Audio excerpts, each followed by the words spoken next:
Well, I think we'll get started. Well, good morning, everyone. This is the first mayor and city manager community conversation that we're having during COVID-19 days of stay-at-home orders and isolation. So we welcome all of you. We've been struggling and figuring out how to put this together for a couple of weeks while everything else is being done. So I just want to give a little idea of what we're going to do and how you can participate. I know a lot of people, several people have emailed in some things, and we'll get to those also. And then there is an opportunity for you to participate today, but Allison will explain that. So I am the current mayor of Larkspur. I'm a Bay Area native. I moved to Larkspur in 2005, and I ran for city council in 2013. So I've been on the city council since 2013 and currently serving as mayor in my second term. For those of you who are unfamiliar with how governance works in Marin County, we have 11 cities and towns, Larkspur being one, that has a 5-member elected city councils. And those city councils rotate leadership every year, with the exception of San Rafael. So this year was my term to rotate to mayor. 2020 did not start out as we had thought it would start out. We walked into 2020 with lots of giant plans for the city. At our February 1st retreat, we outlined and mapped all the things we would accomplish this year and came screeching to a halt in March. So when COVID-19 entered the state and we were forced to reshift what the city was doing as far as serving the public and serving the existing needs that were already ongoing with the city, it's been a tremendous learning curve on how to take government online, how to do distancing in meetings, and how to maintain safety for our community. So it's been a really challenging year so far.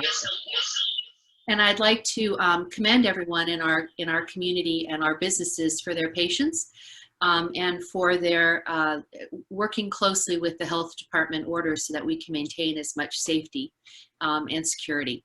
But we're moving into a new phase, and we'll talk about that in a few minutes. You can learn more about our city council members on our website. There are some small bio descriptions of where our city council members, and we have 2 new ones that have joined us this year, Gabe Paulson and Scott Candell. Really be interested in hearing from all of you as you meet them. So at this point, I'd like to introduce or have the city manager introduce himself, and then we will go through some sort of housekeeping on how this chat will hopefully run.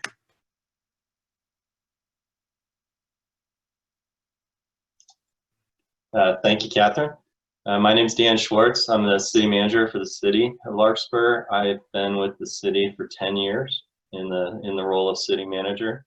I've been in local government now for 23 years and have thoroughly enjoyed my time with Larkspur. It's just such a wonderful community, and seen it evolve while retaining the character that we all value, which is a real challenge and a testament to our community and the effort we put in.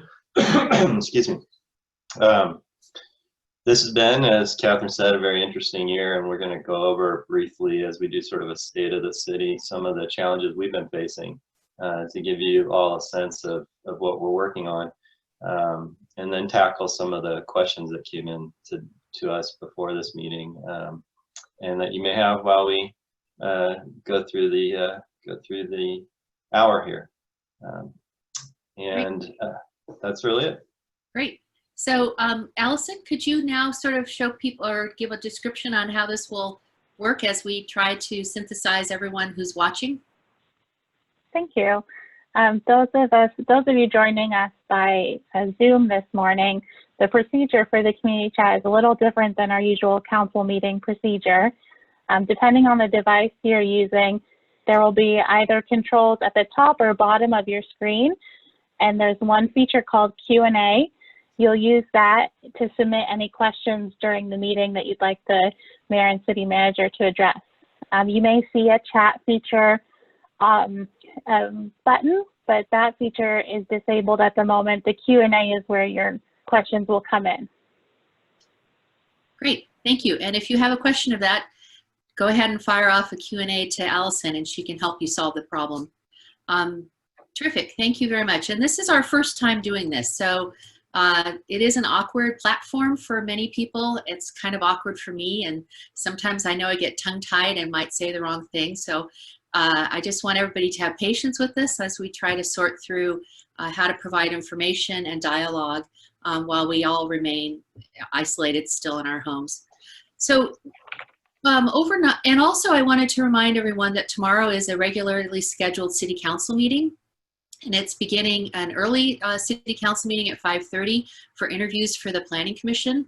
And our regular scheduled meeting begins at 6:30, and all that information about how to participate and how to make public comment and read the agenda is on our website.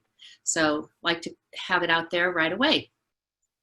So we initiated this conversation, I think, beginning of last week, and we received sort of emails in 3 large categories that we will get to, but I kind of wanted to just start right off with the one that's having a lot of national attention. As we all know, the reprehensible murder of George Floyd has raised the consciousness of a lot of people in our community about racial disparities in policing and about how different communities have levels of interaction with people of color and communities of color in ways that are very distressing to people. So it is a conversation that we need to have ongoing within our community, and we intend to be very directive and straightforward about that. There are a lot of questions and emails that have come in about the concept of defunding the police, and we have to really have a long discussion about what that means within our community. Before we go any further into that, I would really encourage everyone to look at the Central Marin Police Authority video that was put out by our chief, Mike Norton, on Thursday. He did an hour-and-a-half Zoom conversation in which he really covered 8 essential issues about our Central Marin Police. But let me just step back just a second on that. For many of you who are unfamiliar, Central Marin Police is a combination of the policing services for 3 cities, Larkspur, Corte Madera, and San Anselmo.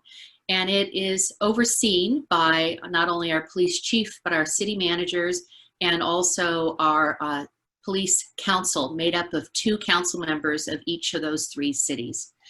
So on our Thursday talk that the police chief did, he really went over the philosophy of the department, how officers are chosen, the training and policies that are used by Central Marin Police. He presented data on the 5 years worth of data on use of force, and also data on processes on complaints against officers. He discussed processes and policies on social service oriented calls. He went into depth on 8 Can't Wait, and he also talked about the processes to examine policies in this current climate. I really think it's an important video for everyone who has concerns and questions to see. And I'm also encouraging everyone to participate in a Central Marin Police board meeting on next Monday at 6 p.m. That will be an opportunity also to bring up questions in front of 6 council members from 3 different cities, in which we're encouraging all the other council members to participate. So just to put it out there right away, because I know this is the biggest issue in a lot of people's mind right now. And as the mayor, we need to really think through what these policy changes that are being asked of us and how it affects the overall safety and security of our cities and our residents. So just want to put that right out there. We can come back to it at the end of this discussion, but this is the one that's really being discussed nationwide, and it's an important one for us to talk about too. So I said all that, and now I want to move into having the city manager give an overview of the city. We have been going through a tremendous budgetary process since the downturn in our business with the COVID-19 shelter in place. So why don't you take it over, Dan, and give us a brief overview? Sure. Thanks, Catherine. As Catherine mentioned, we've been going through our budget process, and like most local governments, we're struggling with the fiscal impacts of COVID-19 on our revenue streams. And so the council adopted its budget a week ago Monday, and it is available online. I'm going to highlight a few things for folks to see. We're actually going through now and cleaning up the budget book to have a final budget book that we'll put in the finance section of our website. But you can go to the agenda for last Monday's meeting and you can see the budget online. But I want to provide a summary for folks who haven't had a chance to see our budget discussions. I'll be very brief. If you want to watch our, I think in total about 6 hours of budget discussions over 3 meetings, please do so. I find it fascinating, but I'm not sure everybody else does. But I'm going to first share with everybody this screen that provides a summary. I hope it's the one that says Larkspur financial situation due to COVID. Good. All right. Yeah. So our problem as we see it is really a 2-year challenge plus the remainder of the current fiscal year. So we projected that we'd have a shortfall of about $1 million in the current fiscal year. So that's the year that started on July 1st of 2019 and ends on June 30 of this year. And we asked the council, and the council agreed that we would use reserves to get to the end of the year. We're cautiously optimistic that we'll be a little better off than we thought we would. We will experience a significant shortfall. It may not quite reach the $1 million number, and that's due to the fact property tax came in a little stronger than we expected. But as you can imagine, revenues in a number of our sales tax areas are hurting quite a bit. And then most significantly, the largest contributor to this loss for us is that we don't have any hotel tax coming in. And Larkspur's enjoyed one particular hotel property, the Courtyard by Marriott out in Larkspur Landing, has always been a vibrant contributor to the city's revenues. So our recovery is a 2-year process, and we did a lot of the heavy lifting for the upcoming fiscal year. So that's fiscal year 21. So that starts on July 1st of this year and will run through June 30. We think our shortfall will be about 2.7 million across the entire year. So that's 2.7 million less coming in than we experienced in our last full fiscal year. So to address that, we had to look at a combination of our payroll costs as well as what we could do with our debt and what we could do with our reserves. And we came up with an aggressive strategy to tackle our shortfall right away. So we used an incentive program to invite some of our employees who we knew were considering retirement in the near term. We offered an incentive for them to retire, and we combined that with some existing vacancies to shrink our staff. And we actually reduced our staff from 35 funded positions to 28, so a significant 20% cut in the number of positions. And I'll talk about what that means in a moment as a more on-the-ground experience. And then every employee's agreed to a 10% cut in their base pay. And the bulk of the employees will be taking that as a furlough. And in all likelihood, we won't have a lot of employees working on Fridays during this fiscal year to make this all balanced for us. When we get to the next fiscal year, a lot of these tools that we had available to us won't be as available to tackle surviving through to June 30 of 22. And so we anticipate then we'll have to draw much more heavily on our reserves. We're a town heavily reliant on property tax, and we're very cautious in how we manage our cash in the bank so that we always are able to pay our bills. And so we have to keep our reserves at a fairly high level to make sure that we're always able to pay our bills throughout the year. Think if your own household only got paid twice a year for your annual salary, how you would have to manage your budget. That's basically a good analogy for what we have to do in the city. And Jen, So when you cut your staff by 20%, that's going to have an effect. And we looked at how to best do that in light of COVID-19 and in light of the restrictions that we are aware are in place from the public health officer and what we think will be in place over the next 12 months. And made the really difficult decision to downsize our community services. That's our library and our recreation departments. And so that's where a lot of these reductions in force are occurring. We have taken our library staff down to 2.5 positions, and we have also had to take our recreation down to 1 position. That's in part because we just won't be able to offer the services given the COVID-19 restrictions that we're accustomed to. If you visited our library, comfortable, quaint, and cozy are adjectives folks like to use about our library. And those are not COVID-19 friendly adjectives. So we're having to come up with a plan to manage when and how people get to come into the library. And we're going to be focusing very heavily on delivering materials to the community. So we've launched curbside pickup, and hopefully you've had a chance to take advantage of that. They're doing a great job of keeping it very well organized. We've been doing most of our City Hall administration online, but we will be starting to offer appointments in the very near future that will allow folks to come into City Hall on a limited basis. Among those appointments, we'll be allowing folks to browse the stacks at the library if they need to. Particularly, we know when school resumes in the fall, we'll have students that need to do some research in the library. And so we'll have the ability for 1, maybe 2 people to be in the library at any given time so that we can keep both you and the staff safe and operating appropriately under the COVID-19 restrictions. I'm excited to say that yesterday we started some camps. I wasn't sure we were going to be able to get any summer camps off the ground. We do camps by partnering with third-party vendors, and 2 vendors started camps yesterday, a volleyball camp and a basketball camp. And so we got a lot of nice comments from parents that were excited that that was an option. It's time to get the kids out of the house.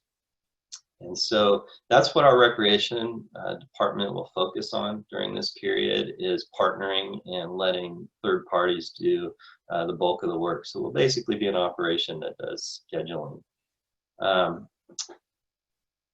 Before I turn it back to Catherine or take any questions about our budget, I was going to show folks, you can go into our budget book and actually see our breakdown of our revenues and our expenditures. And we were doing a quick production.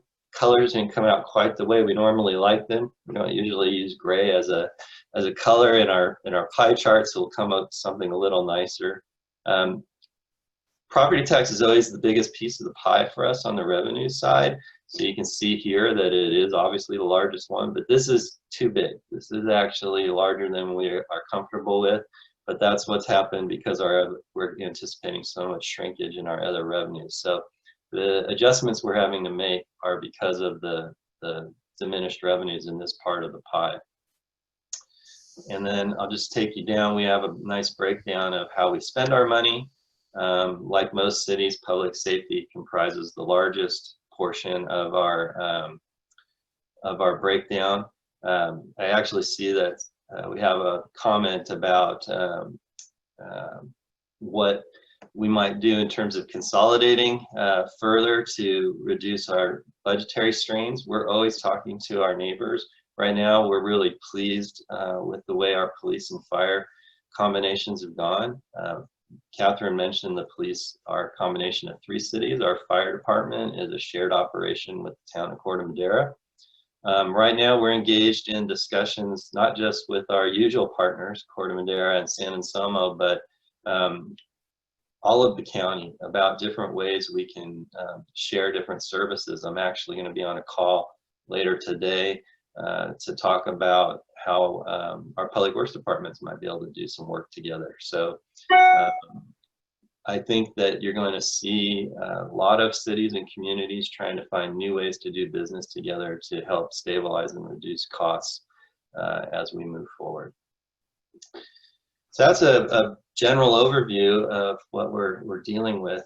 So, and Dan, do you want to mention that the bridge and road projects are still continuing?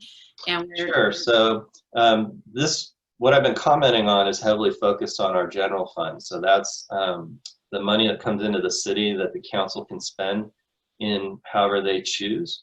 So while there are legal mandates we have to meet, general fund money is at the council's discretion to spend on the mix of services that the community wants. We have a lot of restricted money that comes into the city, and the biggest pot of that is the money we're using to rebuild the Bon Air Bridge. And so that project continues. That money is secure, and they resumed the heavy construction this last 2 weeks. Folks who've been following that project know we have a slowdown period due to 2 endangered species that are in the area. The slowdown period that's required due to the fact that we have the steelhead trout in the creek lifted about 10 days ago. So you're seeing the heavier activity in the water again. And then the community supported our sales tax measure a few years ago to fund our road rehabilitation program. And even though sales tax has taken a big hit, we've been very, very aggressive in saving any additional money that's been coming in on that special tax. And we've saved up enough money to pay all of our bond payments through this dry period. So we are very comfortable that we can continue with our road program without any slowdown, which means that we are still on track to have most of the roads rehabilitated throughout the city over the next 2 years. We've done quite a bit of the city already, and have about 2 years left to complete the projects. There are some big ones coming up. Probably Magnolia will be one of the biggest ones. And so folks should be watching out for announcements about ways they can get engaged in discussions about how those projects will happen and how they should plan for them. And just on that matter, our website does list our road rehabilitation and pavement plan, and you can see how it's scheduled out for the next upcoming years. And you'll notice now at sort of in this time period in the spring and in the summer, we're having a lot of work being done to create curb cutouts and ADA accessible pathways throughout the community, which is a requirement by federal law. And usually in many of our roads, we would like to have that done before we do the road paving. And all that is available to see on the website. So sorry to interrupt you on that. I just want to make sure people saw that one. That's okay. So that's a general overview of where we are financially. I think another key thing that, if you don't mind talking about, and it's in our budget book, is that we really did some innovative things about our pension obligation. Thanks to one of our emeritus council members, Larry Chu, who also is now serving as an advisor to us on some financial things and pensions. And I think we were very innovative in recognizing ways to fund our pension obligation, and now having this financial constraint that we're affected by COVID-19, being very creative on how to meet that expectation. Do you want to speak a little about that? Sure, I'd be happy to. So back in October, the city council authorized us to work on obtaining pension obligation bonds to pay our entire debt to CalPERS. Years ago, pension obligation bonds were problematic for a lot of agencies. But in recent years, the things that got cities sideways when they did pension obligation bonds have all been corrected. A lot of reform in that area, and it made our council comfortable that we could move forward with that tool. Then when we saw the COVID impact starting to hit, we went to the people who were issuing bonds for us and talked to them about whether we could make interest-only payments against our bond debt for the first 2 years to help us survive during this dry spell. That was something they were able to work out for us, and that reduced our expenditure side of our budget by about $700,000 for the next 2 years, which is a big relief for us as we make our way through the COVID-19 impacts. The other thing I think is really exciting for the city is that we now have our pension debt at a fixed interest rate, slightly more than 3%, and actually about 3.5%. If you're familiar with the way pensions work right now, if you're paying directly to CalPERS, you're paying over 7%. And that is going to continue for the foreseeable future. So we project we'll save about $9 million over 25 years by having done this refinancing. And I have to commend our staff. The budget cycle for a regular year for a city sort of begins in March, and we work on it in March, April, May, and we adopt a budget early in June. Well, all that was going on, and then this COVID-19 forced recession has hit. So the city had to pivot, the city staff had to pivot in a very crucial time to not only take themselves and their work off-site, but to continue to engage in the processes that we've always had to do, which is to make sure that we're funding our police and our fire, and doing the budgets and doing our departments. And I think they deserve a commendable hand raise and clap for all the hard work they've been doing. So I just want people to know that all of this is on our website. All of it is available for people to view and to ask questions about.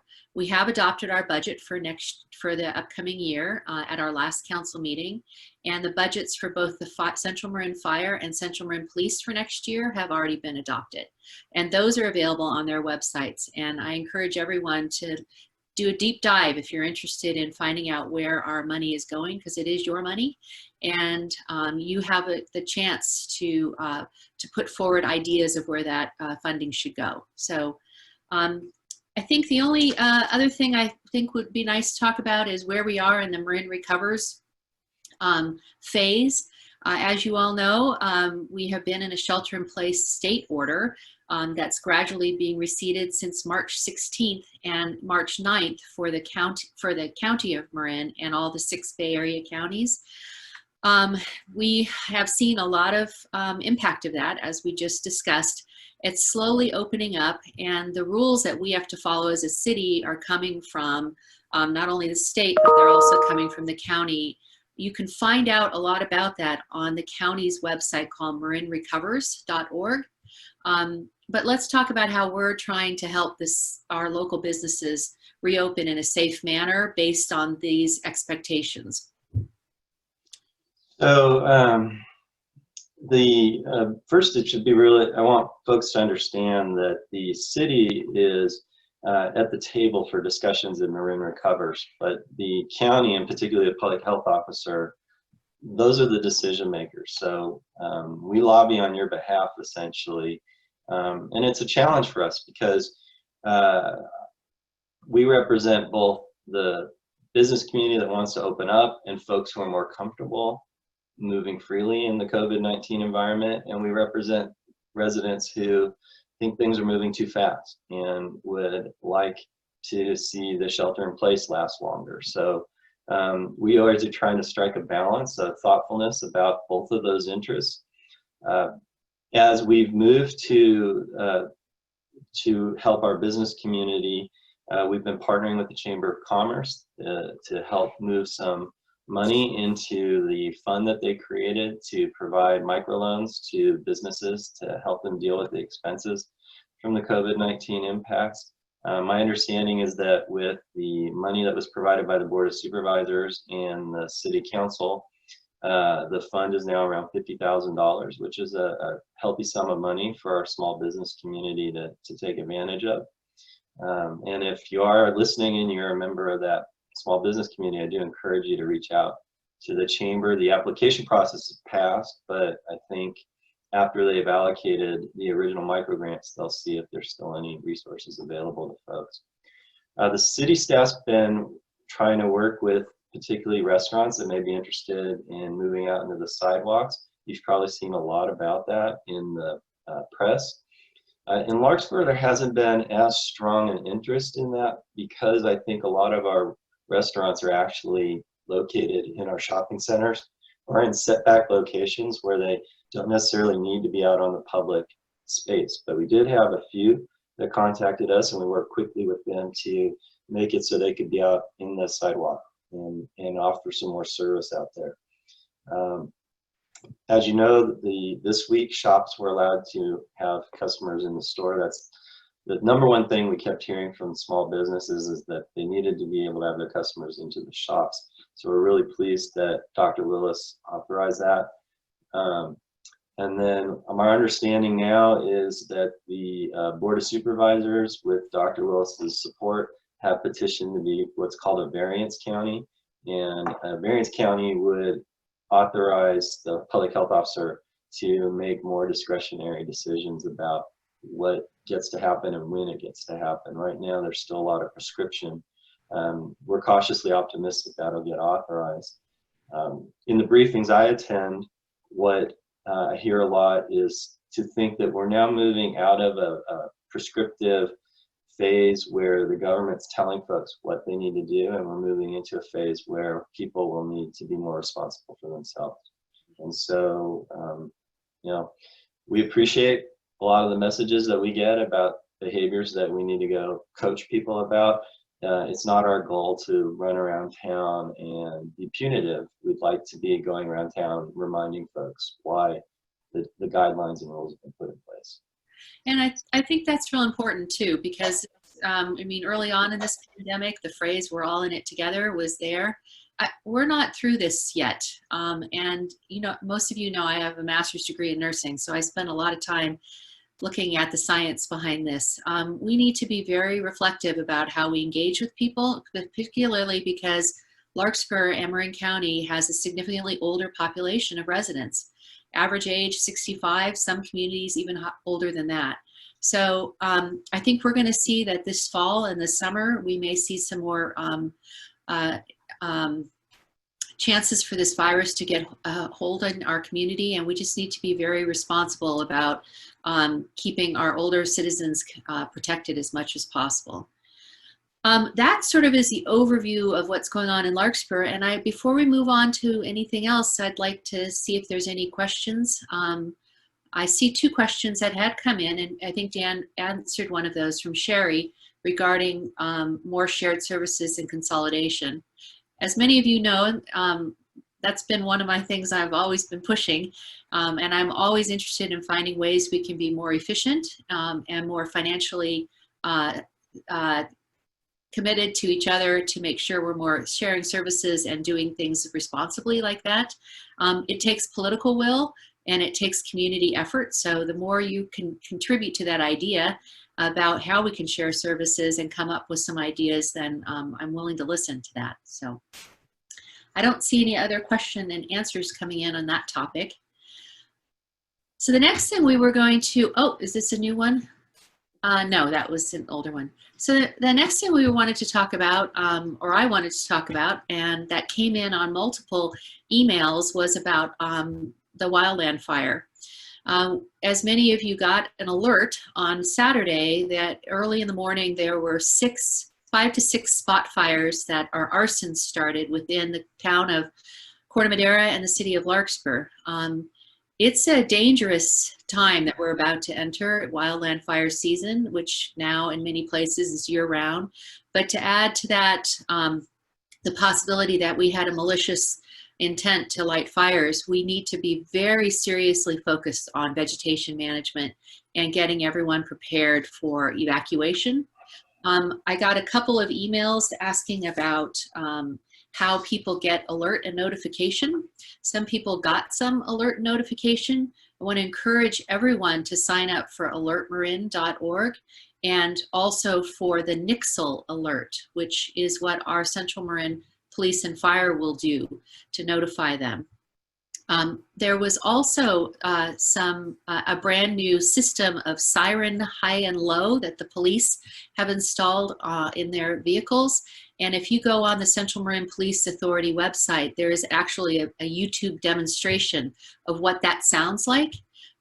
We are attempting to take that across the county to make sure that everyone hears that alarm who does not have a cell phone or doesn't have other means in which they would hear notification. On that note, I would like to thank the Central Marin Police and Fire for their rapid response to those 6 fires, and particularly the King Mountain Trail fire. That could have been a devastating fire for many people in the Blue Rock neighborhood, and also very much could have reached up and over into Kent Woodlands, which would have been devastating for them too. There was a question that came in about what the wildland, the new wildland fire protection tax that we passed in March, where the projects are for that. Dan our city manager sits on the operations committee for that. And I'd like, if he'd like to speak to how that process is starting up now for when the grants, the shovel-ready grants are going to be presented to that entire board. So they're actually being presented to the board on Thursday. So those of you who might be interested, you may want to go to the Marin Wildfire Protection Authority website to learn more. But the challenge in the first year for the new tax is that it is a property-based tax. So the first time people will pay that tax is in December of this year. And the second time they'll pay it is in April of 2021. We don't want to wait that long to get some projects off the ground.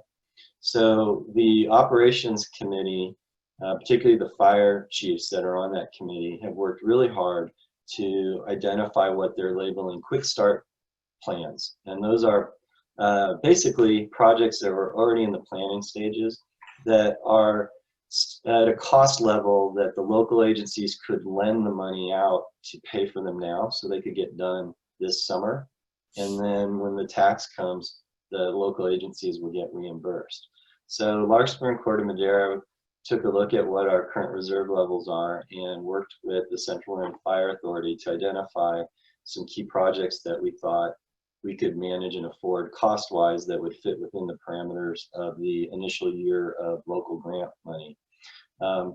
And we essentially are going to be doing evacuation route and shaded fuel break clearance in 4 key areas. And I'm going to actually show you what one of the program worksheet looks like.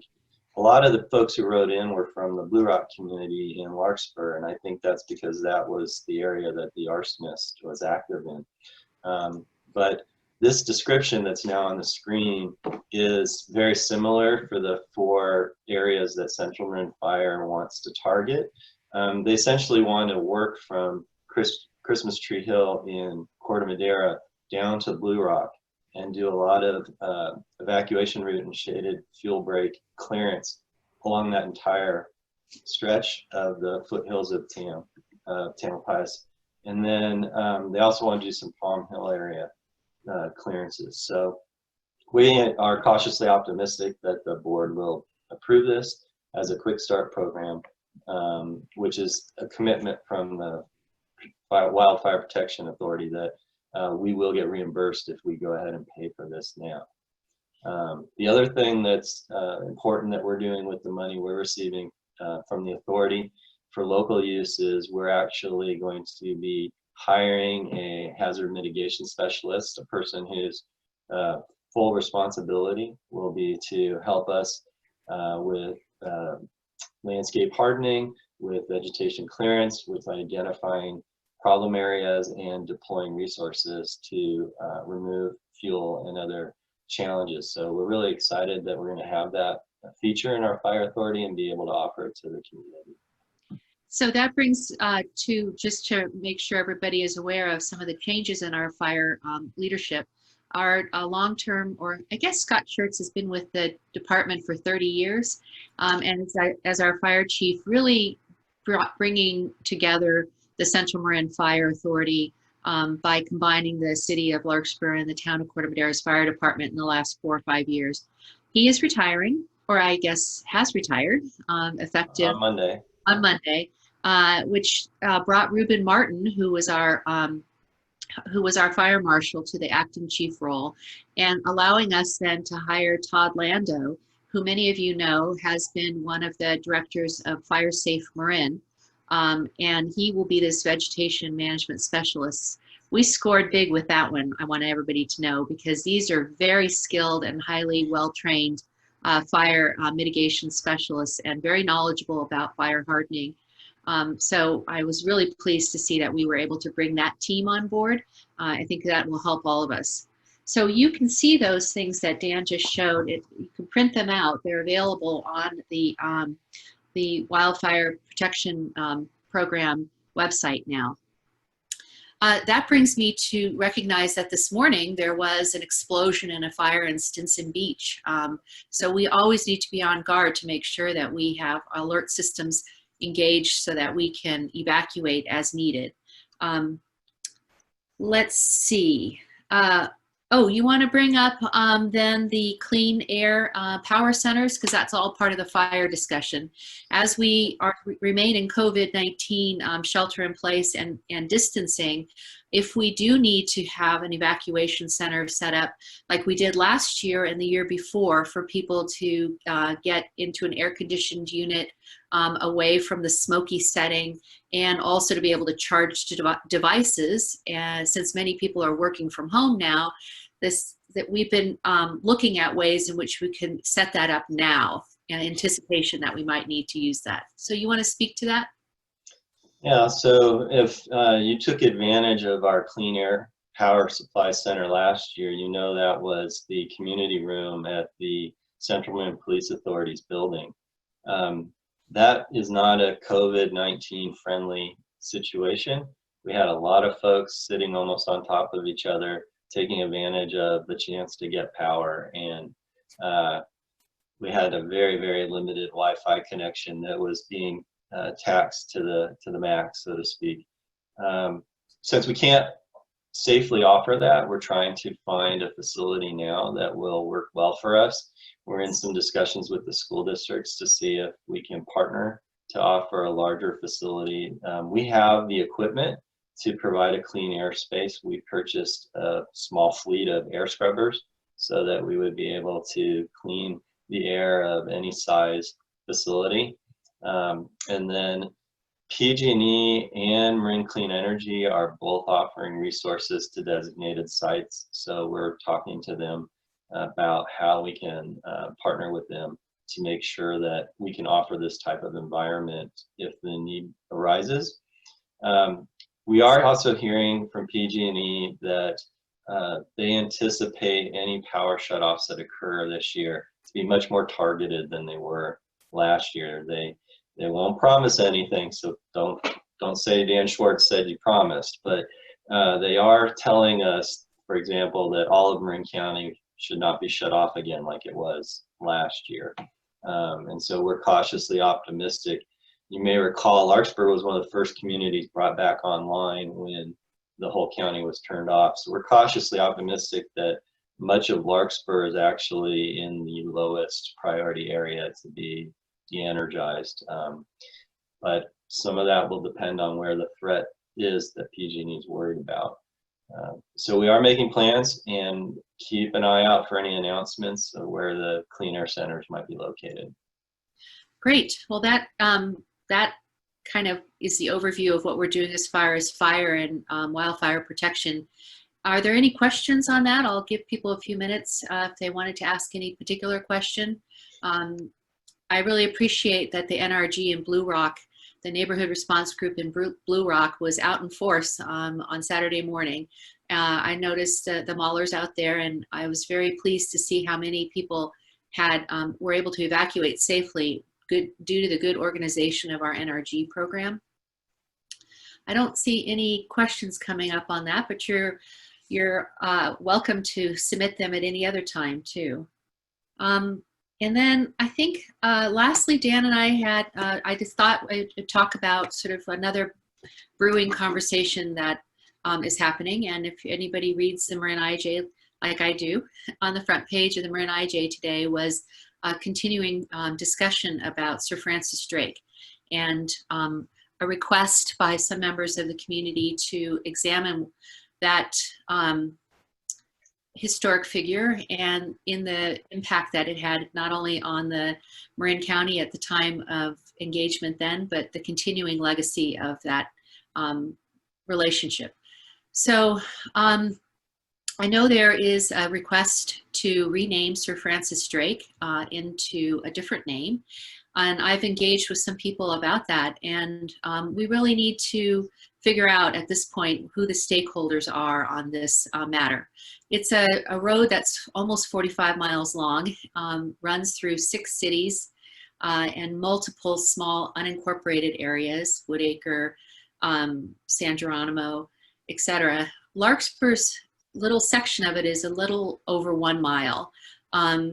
So it's a conversation that has to happen broadly within the district, within our supervisors, within the business community and the residential community that will be impacted by a name change of that sort. So we're going to continue to have this conversation. As more and more is learned by the group who is interested in putting this forward, I'm going to be asking them to help figure out what the costs of something like this would be as far as the expensive process of having businesses and residents rename, how many people who reside on that road are interested in this process, because it will be something that will have to engage thousands of residences between here and all the way out to Point Reyes, and hundreds and hundreds of businesses. So it's going to be a process to discuss.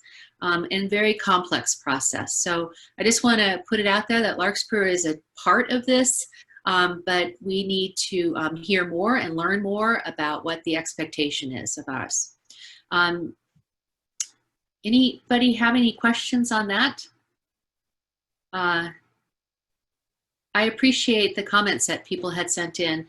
We're all learning so much about what it means in the day and age that we live in now to really reflect on our history and to see how policies can change based on what the needs are of community at the time that exists now. So it's an ongoing process here in Marin, and I represent Little Larkspur, which is just one part of a really big complex place that we all live in.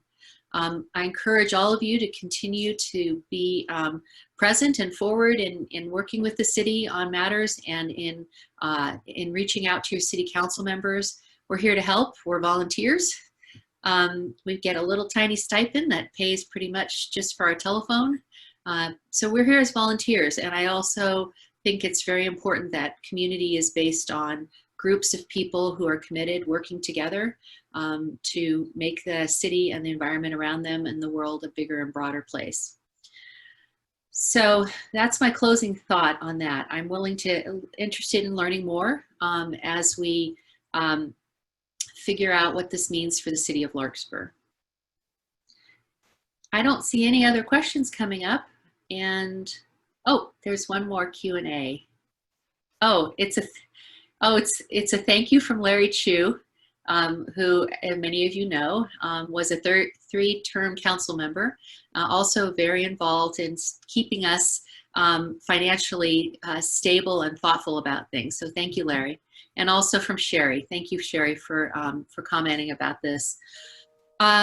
We hope to try to do this regularly. I would really like to have all us get back in the same place in the same building someday. Hopefully we can. We have to be creative about that as we move into the summer months and not let down our guard, because the last thing we want is for COVID-19 to roar back in October, and that would just be a devastating economic effect on us. Is there anything else you want to say, Dan? I just wanted to let folks know, we got a lot of emails in the last 10 days just asking for information about our police department, our costs, our crime statistics. All of that information is on the Central Marin Police Authority's website. There's a page called Reports and Budgets, and I strongly encourage people who are interested in that information to go there. There are presentations there that are called the Calls for Service presentations. They're actually full of data about the different types of issues that our police department deals with in the 3 communities that it serves. So I strongly encourage folks to go there if that's a topic that interests them. Yeah, and I see that there is one question from Cole. What justifies increasing the Larkspur police budget by an average of $200,000 a year every year since 2016? I think that's something that, Dan, you want to take that one? Sure, hang on a sec. Let me do some quick math. Okay. Not enough caffeine to do it without a calculator. And while he's doing that, I just want to remind Cole, and I brought it up earlier, on Monday, and everyone else who's listening, on Monday at 6 p.m., the Central Marin Police Authority board will be hosting a special meeting at 6 o'clock, and it involves all 6 council members, plus other council members will be listening in, and the 3 city managers and the police chief and several of the police chief's captains. And these are discussion topics that are really well addressed by them also. So I encourage you to participate in that. I also encourage you to look at their budget, which is online, and it's in a lot of detail as to where the money is spent for that. But now back to you, Dan. Yeah, so I think the word justifies is not something I can do, but I can explain that we do all of our budgeting by talking about the priorities of the community. It's actually been a priority of the police council to keep the cost of the police services as flat as possible. And a $200,000 growth in the budget every year since 2016 is actually pretty good in a time when costs were climbing beyond the 5% that represents. I happen to know, because I do a lot of work on that budget with our Administrative Services Director, Kathy Orm, that over the last several years, we've been improving the insurance fund and the capital funds for the police authority. So a lot of the money that's increased in a lot of the growth in that budget has been to correct some of those funds which were a little small. Those are the insurance funds that essentially keep the authority from having to draw money from its member agencies. But again, I really strongly encourage folks to go to the authority's website and study the type of community-based policing that we do, and compare what we do for a population of roughly 35,000 people to other police forces that serve that size. I think you'll find we run a pretty lean operation. We're serving 35,000 people. The other thing that I think is really critical is to take a longer term view. You can look at Central Marin's budget and really go back to 2013 when we created the 3 city agencies, the 3 city JPA, and see how we've kept the cost and cost increase relatively flat. The other thing is, if you go all the way back to 1980 and you normalize the dollars for 2020, I think you're going to be struck by how cost effective being in the Joint Powers Authority has been for the city in terms of keeping our police expenditures a relatively consistent percentage of our overall budget. Thank you. And I think we can have more of that conversation also on Monday. I was really compelled with Chief Norton's discussion about the data of 200,000 police citizen interactions in the last 5 years, and only 115 times was there any need to have any mild use of force with them. So that's a pretty good rate. I think we have a police department that spends a lot of time being emotionally intelligent with what their interaction is, and they are really trained well to really be engaging with people in a manner that is the least intrusive. So, but all that will be discussed again. So thank you very much. We hope to be doing this maybe once every 2 weeks. And I don't see any other questions, although Larry Chu did chime in to talk about the CMPA budget flat for the previous 10 years. And he was on that board for a long time, so he knows. I'd like to once again thank everyone for coming, and encourage you to attend tomorrow night's Zoom City Council meeting And the information on how to log into that is available on our website. Is there anything else, Allison, you would like to inform anybody about on the website?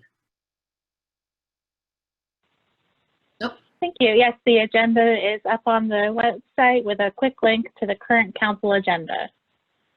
Terrific. And also people can make public comment at that time, tomorrow or any other time. But just to remember that public comment is for items that are not on the agenda. And by law, the council cannot really comment on them because it hadn't been agendized. So we will be accepting public comment on matters tomorrow. And so you're welcome to log in and see that.